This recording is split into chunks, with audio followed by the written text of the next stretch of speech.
భక్తిహీనుడు తన నోటి మాట చేత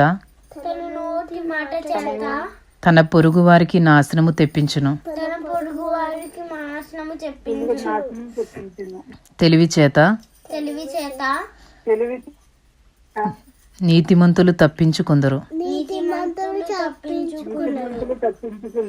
నీతిమంతులు వర్ధిల్లుట